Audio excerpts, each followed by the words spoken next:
이제 아바타 이제 그 다음 편을 또 설명해 드리도록 하겠습니다. 추자도에 이어서 이제 제가 이제 아까 전에 보셨듯 이제 아파트에서 이제 몇 번 좀 여기서 이제 날리다 보니까 이런 거에 대한 이제 좀 지식이 좀 생겼잖아요. 경험이 생겼잖아요. 그래서 그 다음 편은 정말 좀 더 도전적으로 한번 찍어봤던 게 바로 이 영상입니다. 이제 아파트 준공단지 이제 홍보 영상을 위해서 이제 찍게 됐던 건데, 진짜 이제 이건 자신감의 표현이라고 저는 표현할 수가 있을 것 같아요. 이제 아파트에 올라가서 이런 난간 사이를 통과해서 다이빙을 하면 어떨까라는 생각을 해봐서 정말 될까라고 하면서 정말 조심조심 이제 X자 표시를 보면서 정확하게 가운데를 통과해서 다이빙을 하면서 시작을 합니다. 그러니까 뭔가 이렇게 다이나믹한 영상을 이제 찍을 수 있게 됐다는 거죠.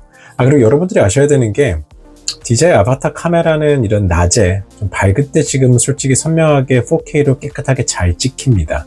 이게 어떻게 보면 아바타의 장점이에요. 어두운 데로 가면 정말 좀 쥐약이긴 한데 밝은 데서는 꽤 화질이 고프로만큼 괜찮다는 게 장점입니다. 하지만 어두운 데에서는 정말 좀 노이즈도 심하고 좀 블러리한 이미지가 좀 찍혀서 좀 그렇게 좋진 않지만, 그 다음에 이렇게 필로티를 통과하는 이런 부분, 이건 아까 전에 그 다른 SK뷰 아파트에서 이제 제가 이제 많은 이제 어떻게 보면은 경험을 쌓았다 보니까 이제 자신감 있게 이제 이런 건 필로티 하버도 통과하고 건물 뒤로도 가보고 이제 이런 것들이 가능해진 거죠. 이제 이해를 하게 된 거죠. 이렇게 아직 입주하기 전에 와이파이나 이런 전파 방해가 없는 이런 아파트 단지에 안에서 이런 창문과 창문 사이로 이제 이런 판상형 아파트는 통과될 수 있다는 거, 전파들이 관통할 수 있다는 것을 알았기 때문에 전파가 얼마나 멀리 가는지를 알 수 있었기 때문에 이제 이 정도 비행을 할 수 있었던 것 같습니다. 물론 건물 한 4-5개 아파트 동을 지나면 이제 좀 신호가 좀 안 좋아지면서 끊기려고 하더라고요. 이제 그거는 이제 이 밑에 노란색 게이지를 잘 보면서 날렸던 거죠. 이제 얼마큼 자신이 있었냐면 이렇게 이제 사이사이를 통과하는 걸 좀 보실 수가 있죠.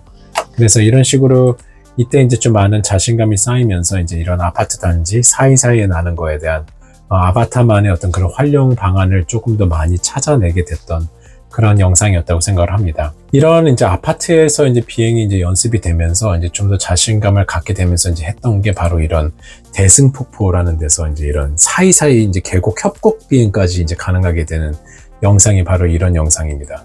그리고 물론 이제 정말 멀리 2km 바깥에까지는 이제 날려서 갔다가 돌아오는 것들은 이제 DJI PB에서 충분히 경험을 갖고 있기 때문에 이 정도 거리는 이제 아바타로도 갔다 올 수 있다는 걸 알 수 있기 때문에 이렇게 멀리 한 2km까지 저 바깥으로 보낸 다음에 돌아오는 거를 찍었던 영상이 바로 이 설악산 대승폭포 편입니다. 그 다음에 이런 협곡 사이로 들어가도 제가 이 위에 있었기 때문에 전파들이 반사가 되기 때문에 신호가 끊기지 않을 거라는 걸 충분히 이제 경험적으로 알고 있었던 거죠. 그리고 아바타는 아까 메바이 인공폭포처럼 밑으로 내려가도 반대편에 뭐가 없더라도 신호가 끊기지 않는다는 걸 알기 때문에 이렇게 자신감 있게 이런 협곡 사이로 날릴 수가 있게 되는 겁니다. 물론 저 영상을 찍기 위해서 2번의 답사를 했었던 게 사실이긴 하고요. 저 비가 오기 전에 가서도 이렇게 협곡 비행을 하면서 여기서 연습을 했었던 건데 이게 아바타로 비행했던 겁니다. DJI FPV로는요 절대로 이렇게 깊숙하게 들어가지 못해요. 기체도 조금 더 크고 프로펠러도 있기 때문에 추락할 확률이 훨씬 높습니다. 하지만 아바타는 프로펠러 가드가 있으니까, 그리고 조금 더 천천히 나니까 이 사이를 이렇게 더 정교하게 비행이 가능하다고 생각이 됩니다. 그래서 또 아바타만의 어떤 이런 더 정교하게 날릴 수 있다는 그런 느낌이 들기 때문에 이런 영상을 찍을 수 있었던 거라고 생각을 합니다. 그래서 이제 점점 이제 이런 자연에서도 그다음에 이런 자신감이 점점 붙어서 확실히 이제 업그레이드된 많은 그런 모습을 볼 수 있고요. 그렇게 해서 이제 대승폭포 편을 찍고 그다음에 이제 메바이 인공폭포를 이제 여기서 찍으면서 이제 제가 이때 알았던 부분들이 어떤 거냐면, 제가 여러 군데서 날려봤는데 지금 보시다시피 이 폭포 꼭대기에서 날렸습니다. 여기가 이제 폭포 꼭대기에 있는 전망대인데 무슨 상황이 벌어지냐면 이 폭포 아래로는 절벽입니다. 그리고 저 반대편은 아무것도 없어요. 그럴 때는 전파가 뭐 반사돼서 이게 계속 저 밑으로 내려갔을 때 이제 음영지역으로 내려가잖아요. 하지만 아바타는 신호가 잘 터졌다는 거. 하지만 DJI FPV는 신호가 끊겼다는 점. 이런 것들을 이제 이 전파에 대한 것들을 조금 더 OcuSync 3.0과 DJI FPV, DJI 아바타의 OcuSync 3.0 플러스의 차이점을 극명하게 여기서 이제 느낄 수 있게 됐던 겁니다. 그래서 이런 경험들 속에서 이제 그러면 아바타는 조금 더 구석구석 날릴 때 비행을 하게 되고요. DJI FPV는 조금 더 저랑 시선이 닿지만 좀 더 시원한 시네마틱을 촬영할 때 FPV를 활용하면 되겠죠. 그러니까 결국 이 기체의 한계를 알게 되면 영상을 좀 더 맥시마이즈해서 정말 끝까지 거의 익스트림하게 찍을 수 있게 되는 겁니다. 저런 경험을 하게 되면서 이제 제가 신호에 대한 이해가 점점 이제 이런 시각이 넓혀지게 되는 겁니다.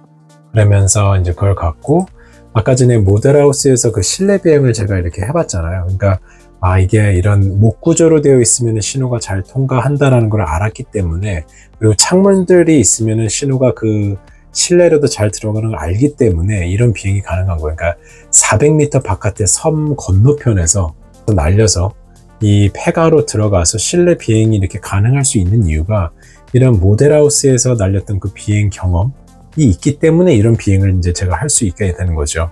그래서 이제 제 채널들을 이렇게 쭉 보시면은 이게 이 정도까지 되는구나를 알 수가 있을 겁니다. 그렇게 해서 이제 실내를 탐방을 한 다음에 탐사를 한 다음에 이제 실외로 다시 나와서 다시 이제 저에게 돌아오는 그런 영상이죠. 저는 저 건너편에 있었거든요. 거기서부터 지금 여기까지 날아와서 들어갔다가 다시 나가는 장면을 이제 보실 수가 있습니다. 그래서 이런 것들을 보시면은 와, 저게 저 정도 신호가 터지는구나를 아실 수가 있게 될 겁니다. 그게 이 가거도에서 찍었던 폐가 체험 했던 이 영상이 되는 겁니다. 그리고 가거도에서 이제 찍었던 이 이제 DJI FPV처럼 이렇게 날렸던 이 영상. 그리고 DJI 아바타는 제일 좋은 게 처음에는 이렇게 노말로 이렇게 쭉 띄우면서 뒤로 빠져 보세요. 그 다음에 카메라를 약간 아래로 보면서 쭉 뒤로 빼면은 생각보다 이 영상미가 꽤 괜찮습니다. 제가 이제 자주 쓰는 방식인데요. 뒤로 빠지면서 나를 본 다음에 여기서 이제 매뉴얼 모드로 바꿔주면 하늘을 쳐다보겠죠. 그 다음에 여기다 이제 이렇게 타이틀을 쓰고, 그 다음에 다시 매뉴얼 이제 모드로 들어가면은 이제 다이빙을 해서 저를 이렇게 쫙 훑으면서 지나가면 꽤 멋있는 장면을 찍을 수가 있기 때문에 여러분들도 한번 이런 기법을, 촬영 기법을 쓰면 좋을 것 같습니다. 또 제가 이런 촬영 방식을 썼던 게 어디였냐면 제주도에서 또 저런 영상을 하나 찍었는 게 바로 대표적인 게 이 박수기장입니다.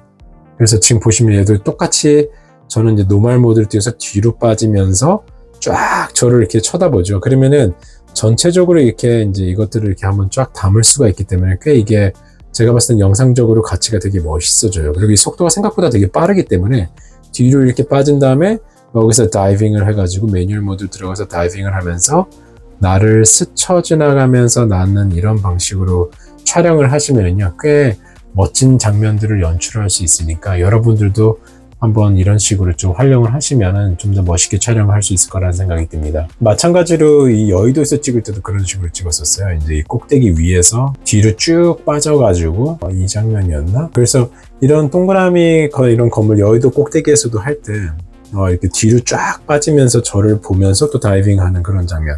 그 장면이 여기 있죠. 쇼츠에 가면은 여의도에서 제가 찍었던 이 장면 어디 갔냐? 이 장면이죠.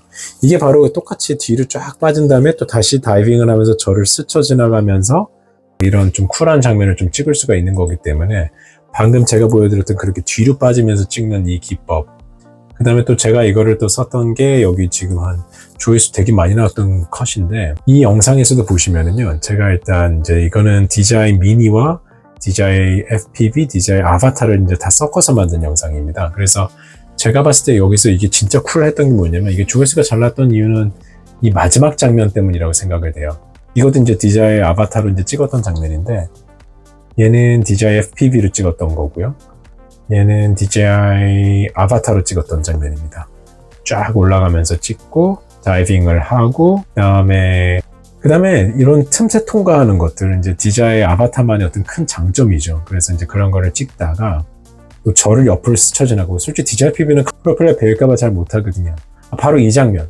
이렇게 노멀 모드에서 저를 보고 이렇게 쭉 돌다가 뒤로 빼면서 확 올리는 거죠. 그러면 이렇게 이런 영상을 찍을 수가 있어요. 꽤 멋있지 않나요? 그래서 마지막 엔딩 장면 같은 걸 찍을 때도 되게 멋있는 기법이니까 DJI 아바타에서는 저렇게 촬영하는 거를 한번 좀 응용을 하셔서 멋진 영상들을 앞으로 여러분들도 찍어보시면 되게 좋을 것 같습니다. 그래서 어떻게 보면 이제 이런 히스토리들이 보이죠. 제가 이런 계곡에서도 날아보고, 폭포같이 좀 트여있는 데서도 날려보고, 그 아래로도 날려보고, 신호에 대한 테스트도 많이 해봤고, 그 다음에 이런 아파트 단지에서도 좀 찍어봤었고, 그 다음에 모델하우스 내부에서도 찍고, 이런 경험들이 생기다 보니까 가능했던 게 바로 이제 이 여의도 촬영이라고 생각을 합니다. 그냥 제가 어느 순간 이런 여의도 촬영을 자신감 없이 하는 게 아니라 이런 누적치의 경험들이 있었기 때문에 이제 제가 이런 영상들을 저는 찍을 수 있었다는 생각이 들어요. 이런 건물 뒤에 가도 끊기지 않는다는 어떤 조금 자신감이 생겼던 거죠. 처음에는 이거를 찍을 때 신호가 안 터질까봐 저는 무조건 건물 옥상에서 찍어야 된다고 생각을 했었어요. 하지만 이제 그런 경험들 바탕으로 한번 진짜 공원에서 날리면 어떻게 될까라는 생각으로 날려봤던, 물론 이것도 좀 실험적인 거긴 했었어요.